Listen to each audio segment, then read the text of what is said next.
Assalamualaikum warahmatullahi wabarakatuh. Alhamdulillahi rabbil alamin. Wassalatu wassalamu ala asrafil mursalin Sayyidina Muhammad wa ala alihi wa sahbihi ajma'in. Amma ba'du. A'udzu billahi minasyaitonir rajim.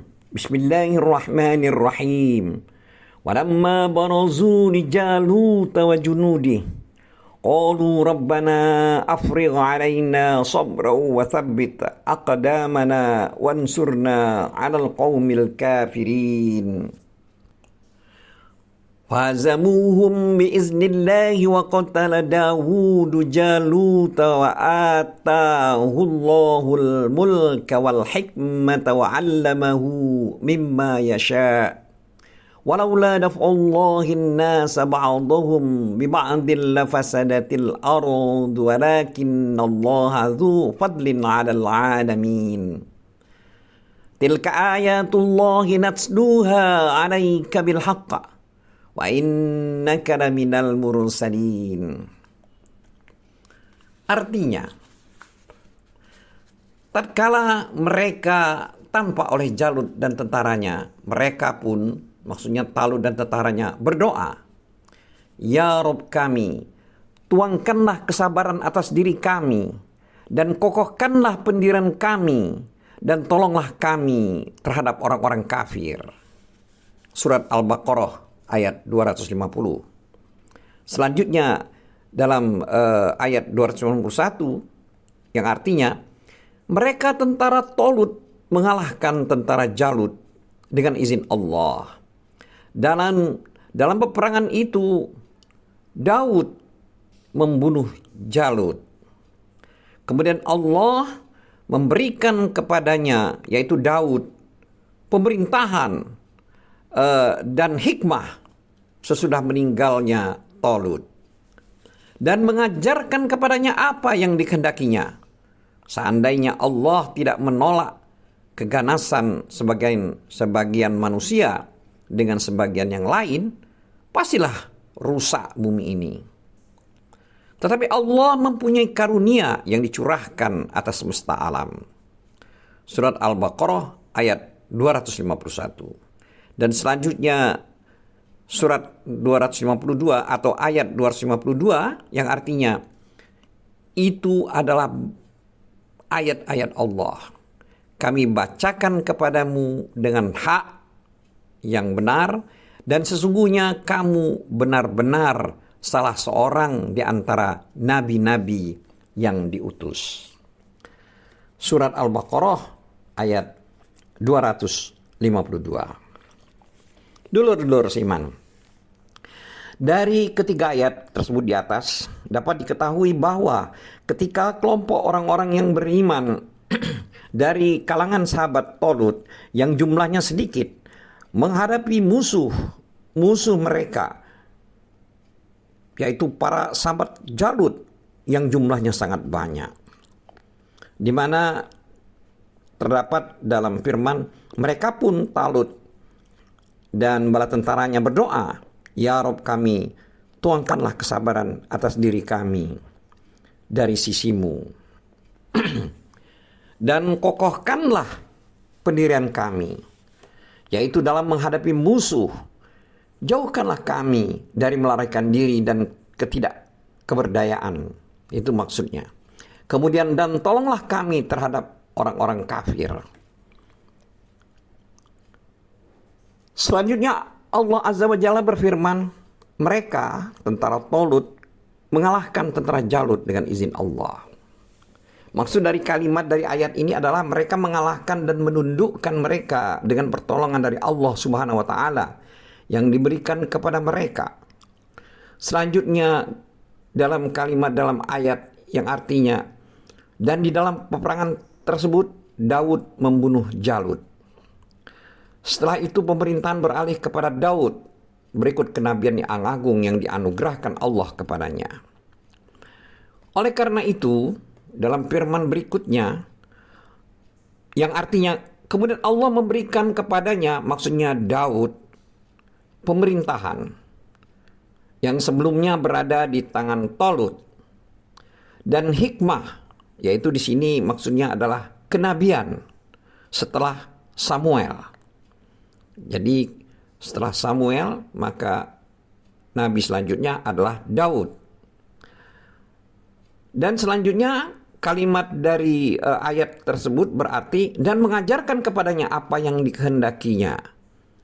Di sini yang berarti pengajaran tersebut berupa ilmu yang dikehendaki oleh Allah yang hanya dikhususkan kepadanya, yaitu kepada Daud. Selanjutnya Allah juga berfirman yang artinya seandainya Allah tidak menolak keganasan sebagian manusia dengan sebagian yang lain, pasti rusaklah bumi ini. Jadi maksud dari kalimat ayat tersebut adalah kalau saja Allah tidak membela suatu kaum dari serangan kaum yang lain sebagaimana dia telah membela Bani Israel melalui penyerbuan Talut dan keberanian Daud, niscaya mereka atau Bani Israel itu akan binasa. Sebagaimana Allah telah berfirman dalam surat Al-Hajj ayat 40 yang artinya, dan sekiranya Allah tidak menolak keganasan sebagian manusia dengan sebagian lainnya, tentulah telah dirobohkan biara-biara Nasrani, gereja-gereja, rumah-rumah ibadah orang Yahudi, dan masjid-masjid yang di dalamnya banyak disebut nama Allah. Selanjutnya firman Allah yang berbunyi, tetapi Allah mempunyai karunia yang dicurahkan bagi semesta alam. Di sini maksud dari kalimat dari ayat tersebut adalah Allah lah yang memberikan kurnia dan rahmat kepada mereka yang menolak kejahatan sebagian mereka atas sebagian lain. Dia juga yang memiliki ketentuan, pemilik ketentuan, hikmah dan hujah atas makhluknya dalam semua perbuatan dan ucapan mereka. Selanjutnya Allah juga berfirman yang artinya itu adalah ayat-ayat Allah. Kami bacakan kepadamu dengan hak atau dengan benar, dan sesungguhnya engkau benar-benar salah seorang dari nabi-nabi yang diutus. Ini maksudnya ayat ini khusus, yaitu ayat surat Al-Baqarah dalam ayat 252. Itu maksudnya adalah ayat-ayat Allah di sini diceritakan Allah kepadamu, di sini Nabi Muhammad, mengenai orang-orang yang telah kami sebutkan dengan benar, yaitu dengan sesuai dengan kenyataan sesungguhnya dan sesuai dengan kebenaran yang ada di tangan para ahli kitab yang diketahui oleh para Bani Israel. Selanjutnya kalimat dari ayat tersebut adalah yang artinya dan sesungguhnya engkau, di sini hai Muhammad, benar-benar salah seorang di antara nabi-nabi yang diutus.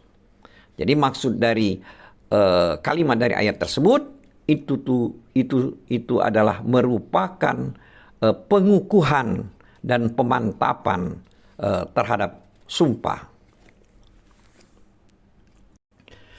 A'udzubillahi minasyaitonirrajim. Bismillahirrahmanirrahim. Tilkar rusulu faddalna ba'dahum 'ala ba'd. Minhum man kallama Allah wa rafa'a ba'dahum darajat.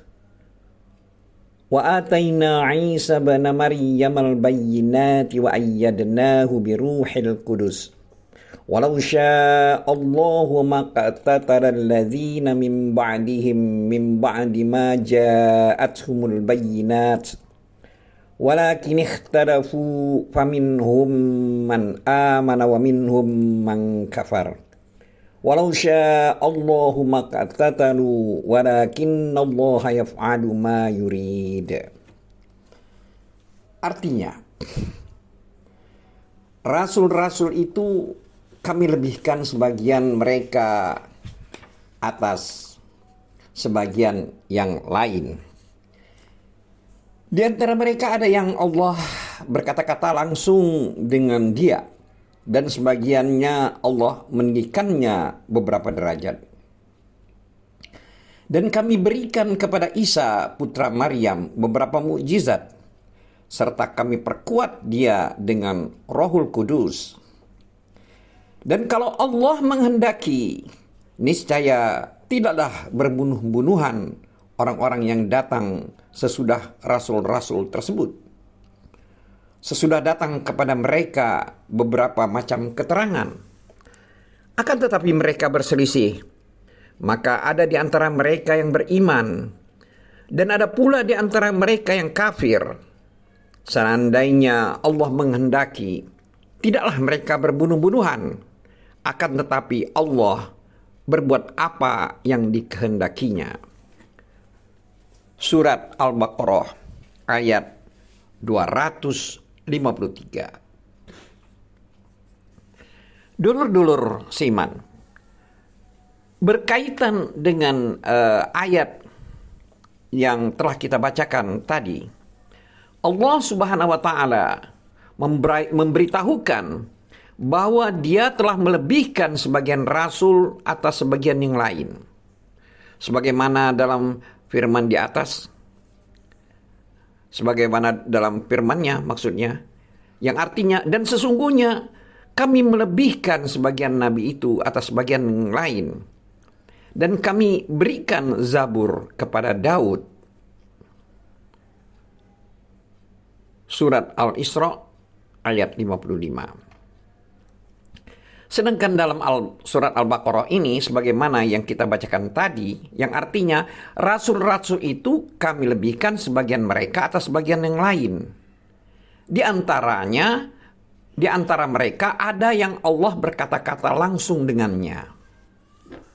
Dalam hal ini adalah Nabi Musa alaihissalam dan Nabi Muhammad sallallahu alaihi wasallam. Demikian juga Nabi Adam alaihissalam. Keterangan yang demikian sebagaimana disebutkan dalam sebuah hadis yang diriwayatkan dalam kitab Sahih Ibnu Hibban, yakni dari Abu Dzar radhiyallahu anhu.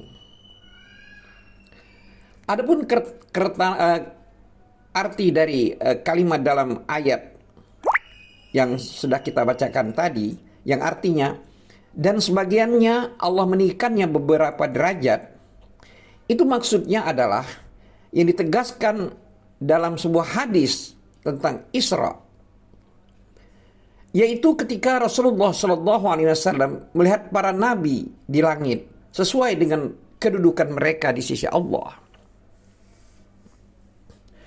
Jika ditanyakan apa fungsi penyatuan antara ayat ini dengan hadis yang ditegaskan dalam As-Syahihain, yaitu Al-Bukhari dan Muslim, maka Abu Hurairah radhiyallahu anhu dia menceritakan bahwa yang artinya seorang Muslim dan seorang Yahudi saling mencaci maki. Lalu dalam sumpah yang diucapkannya, si Yahudi tersebut mengatakan, "Tidak, demi zat yang telah memilih Musa atas alam semesta."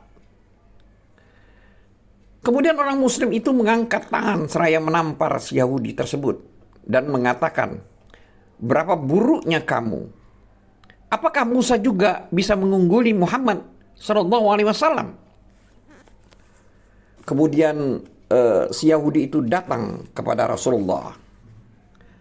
Maka beliau, Nabi SAW, bersabda, artinya, "Janganlah kalian mengunggulkan aku atas nabi-nabi yang lain. Sesungguhnya manusia akan tidak sadarkan diri atau pingsan pada hari kiamat kelak. Dan aku adalah orang yang pertama kali sadarkan diri. Lalu aku melihat Musa, dia berdiri tegar di dekat pilar Arash. Aku tidak tahu apakah dia sadarkan diri sebelumku ataukah dia tidak merasakannya, karena dia pernah pingsan di Bukit Tursina. Maka janganlah kalian mengunggulkan aku atas nabi-nabi lainnya."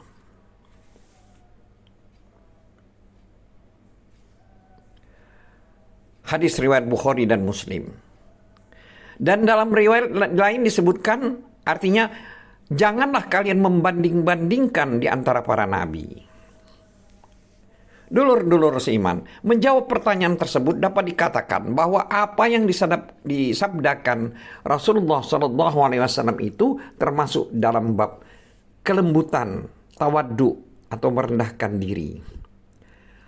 Hak mengunggulkan itu bukanlah hak kalian, melainkan hak Allah Azza wa Jalla. Kewajiban kalian hanyalah tunduk, patuh, berserah diri, dan beriman kepadanya. Allah berfirman, yang artinya, dan kami berikan kepada Isa putra Maryam beberapa mukjizat. Di sini ada berbagai macam hujah dan dalil-dalil pasti yang menunjukkan kebenaran apa yang dibawanya kepada Bani Israel, bahwa dia adalah hamba Allah sekaligus Rasulnya yang diutus kepada mereka. Sedangkan kalimat dari ayat yang telah kita bacakan tadi, yang artinya, serta kami perkuat dia dengan Ruhul Kudus. Itu maksud daripada kalimat tersebut, dari ayat tersebut adalah, yakni bahwa Allah telah memperkuat Isa alaihi salam dengan dihadirkannya malaikat Jibril alaihi salam. Lalu Allah berfirman, yang artinya, dan kalau Allah menghendaki, niscaya tidaklah berbunuh-bunuhan orang-orang yang datang sesudah rasul-rasul itu. Sesudah datang kepada mereka beberapa macam keterangan, akan tetapi mereka berselisih. Maka ada di antara mereka yang beriman, dan ada pula di antara mereka yang kafir. Seandainya Allah menghendaki, tidaklah mereka berbunuh-bunuhan. Di sini maksud daripada ayat tersebut adalah semuanya itu sudah merupakan ketetapan dan takdir Allah Subhanahu wa taala. Oleh sebab itu Allah berfirman, yang artinya akan tetapi Allah berbuat apa yang dikehendakinya. A'udzubillahi minasyaitonirrajim. Bismillahirrahmanirrahim. Ya ayyuhalladzina amanu anfiqu mimma razaqnakum min qabli ay ya'tiya yaumul la bay'un fihi wala khullatu wala syafa'ah wal kafiruna humuz zalimun. Artinya, orang-orang yang beriman, belanjakanlah di jalan Allah sebagian dari rizki yang telah kami berikan kepadamu sebelum datang hari yang pada hari itu tidak ada lagi jual beli dan tidak ada lagi persahabatan yang akrab dan tidak ada lagi syafaat, dan orang-orang kafir itulah orang-orang yang zalim. Surat Al-Baqarah ayat 254. Dulur-dulur seiman, Allah Subhanahu wa taala telah memerintahkan hamba-hambanya supaya menginfakkan sebagian dari apa yang telah Dia kurniakan kepada mereka di jalannya, yaitu jalan kebaikan, agar pahala infak tersebut tersimpan di sisi Allah dan supaya mereka segera mengerjakannya dalam kehidupan di dunia ini sebelum datang hari kiamat.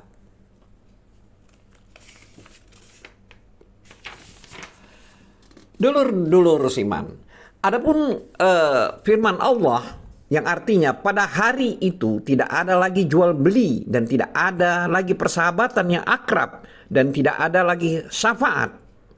Maksud dari kalimat dari ayat tersebut di atas artinya tidak seorang pun dapat membeli ataupun menebus dirinya dengan harta kekayaannya meskipun dengan emas sepenuh bumi. Pada saat itu persahabatan dan kekerabatan juga tidak lagi bermanfaat. Bahkan keturunan sekalipun tidak bisa berbuat apa-apa. Sebagaimana firman Allah sebagai berikut, yang artinya apabila sangkakala ditiup, maka tidak ada lagi pertalian nasab di antara mereka pada hari itu, dan tidak ada pula mereka saling bertanya. Surat Al-Mu'minun ayat 101. Adapun firman Allah yang artinya dan tidak ada lagi syafaat, maksudnya adalah syafaat atau pertolongan dari orang-orang yang dapat memberikan syafaat pada hari itu, yakni pada hari pembalasan, pada hari kiamat, tidak lagi bermanfaat bagi mereka. Sedangkan firman Allah yang artinya dan orang-orang kafir, itulah orang-orang yang zalim. Maksud dari kalimat ayat tersebut adalah kalimat itu berkedudukan sebagai mubtada, sedangkan khabarnya adalah kalimat singkat. Itu maksudnya adalah tidak ada orang yang lebih zalim dari orang yang menghadap Allah Azza wa Jalla pada hari itu dalam keadaan kafir. Wallahu a'lam bissawab. Wabillahi taufiq wal hidayah. Wassalamualaikum warahmatullahi wabarakatuh.